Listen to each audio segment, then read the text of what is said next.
Hi, I'm Old Sneelock. This is the last of my trip to Hogg Creek. Stay to the end, I show you what I bought.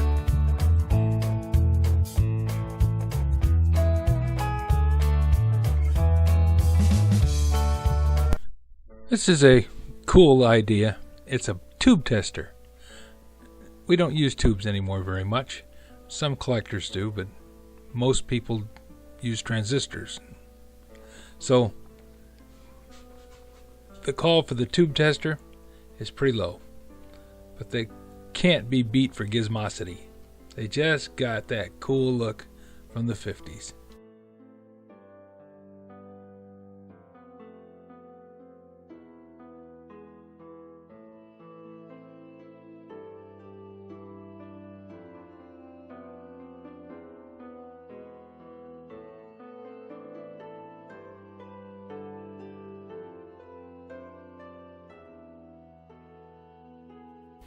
I really do like perfect handle wrenches, and screwdrivers, and hammers, and all the perfect handle stuff that you find.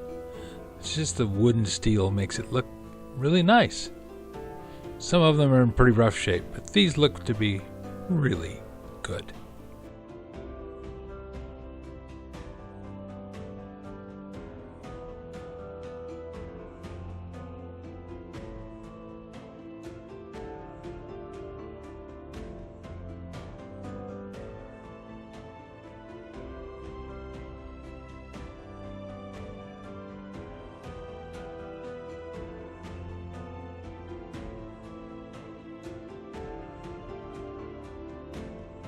It's just something about brass. People want to shine it up, make it look pretty.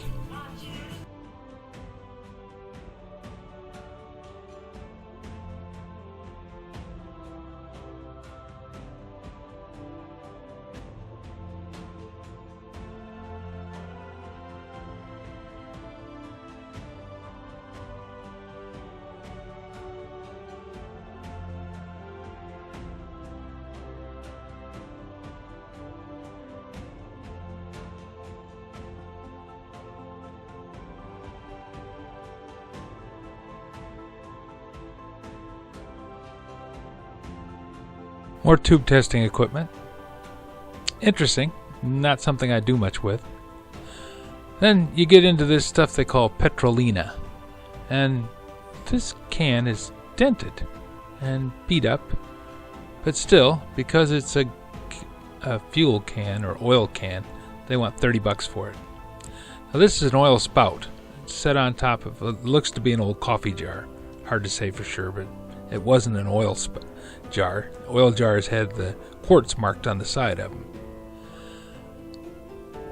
There was a shop down by Angola that used to actually sell this stuff back when I was a kid. Well, in my 20s. You could go in, they would pump a quart into a glass jar, and you would go out and pour it into your vehicle right from the jar using one of those little spouts. Some cool stuff here. Carriage lamps. That little phone actually still works. The phone system has been retrograde compatible with most of their equipment.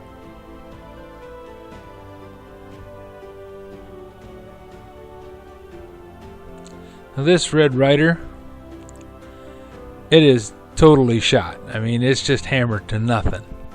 But so many people had Red Ryders when they were kids, and they want one again. It's hard to buy them.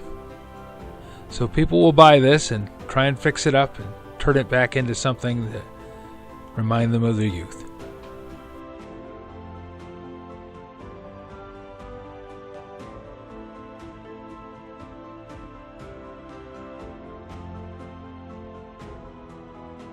First the horns caught my eye, and then this little electric hot plate. This was actually something that you would find in apartments back in the 20s, and they're kind of dangerous.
I understand the fascination with blowtorches. I kind of have a soft spot in my heart for those. Not necessarily the all polished up ones, but I like the ones in their working clothes. Ready to jump up and go solder that pipe.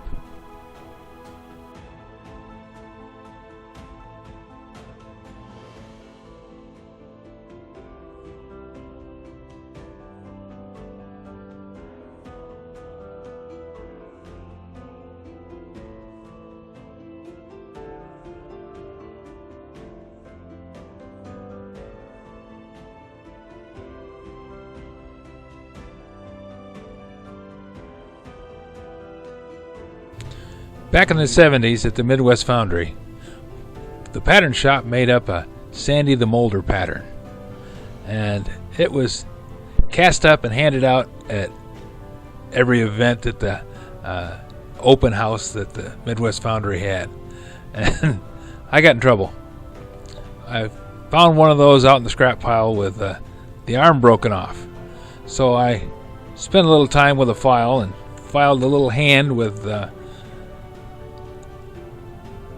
expression of dislike on the hand, and I brazed it onto it and polished it up and painted it. And it was quite popular there at the foundry, and some of the guys in the pattern shop took it and mounted it to a very nice mahogany plate and board, and then fastened on it a little sign that said "Bull of the Month." And that was handed out to the supervisor that they said they liked the most. Well, it wasn't until the first guy got it, and about a week later when somebody told him what it was, that it no longer became a passed-on award for anybody. I think it probably got either taken home as a joke, or it ended up somebody else's place, because I never did hear about it again.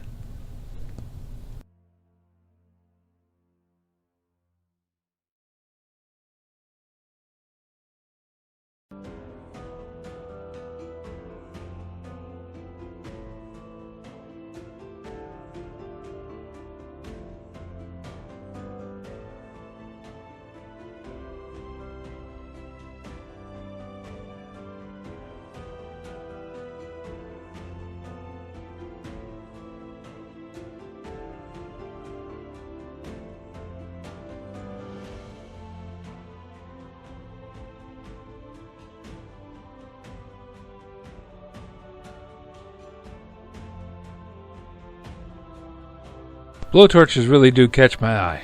Yeah, I see them from clear across the room and always stop and take a look.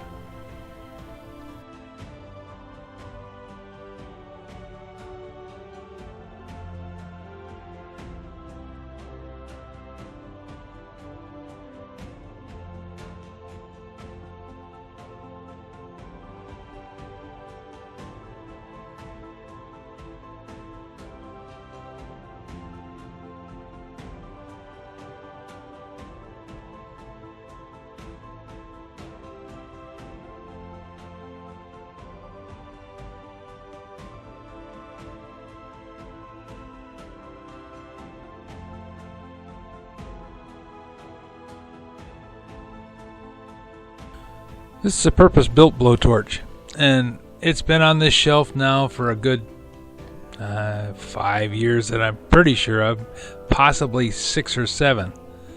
And I think at that price it's probably going to stay there. $75 is a little high for that market.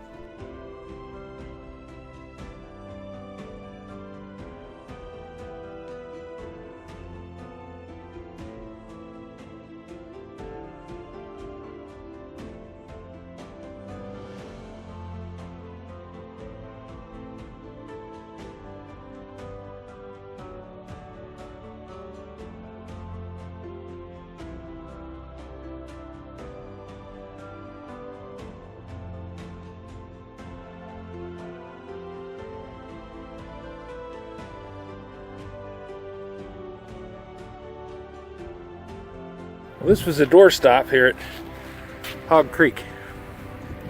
And as I walked up to the door, I thought, I wonder if that works. Well, the pump's froze. That definitely is frozen. I don't know what this thing is. Don't know if that's a safety pop-off or what. The lines are all there. The big thing that's going to be the question is whether that heat exchanger coil in there has got a leak in it. If it's got a leak in it, then all bets are off.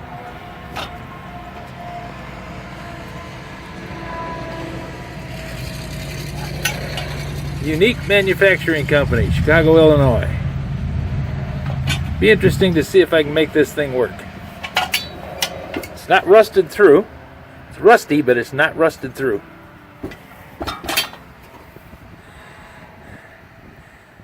This is the only thing I picked up out of all that stuff, but it's the only unique thing that I don't already have. So, if I can get it working, we'll melt some lead. If not, be a doorstop for somebody.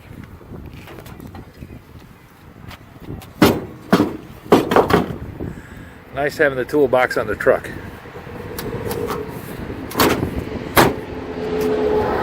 Now, I'm headed off. Because my battery's dead. Fortunately, I have one of these things. That's what we're running on right now.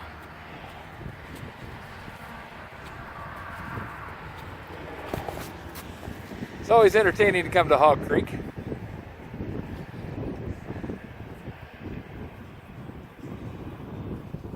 They've got interesting stuff and lots of places to look. If you have any suggestions for a new video, questions about today's video, or any of the other videos on the channel, just drop a note in the comments. You know I read them all.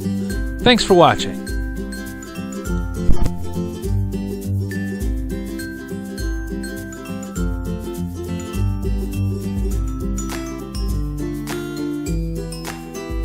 This video is not to be viewed by anyone under the age of 13 in the US or 16 in the European Union, without the express written permission of the parents or legal guardians of the underage person. Such written permission must be on file at the local government entity in charge of enforcing the rules and regulations established by the FTC.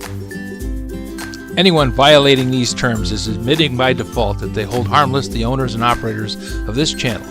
Any and all questions should be addressed to your local branch of the FTC.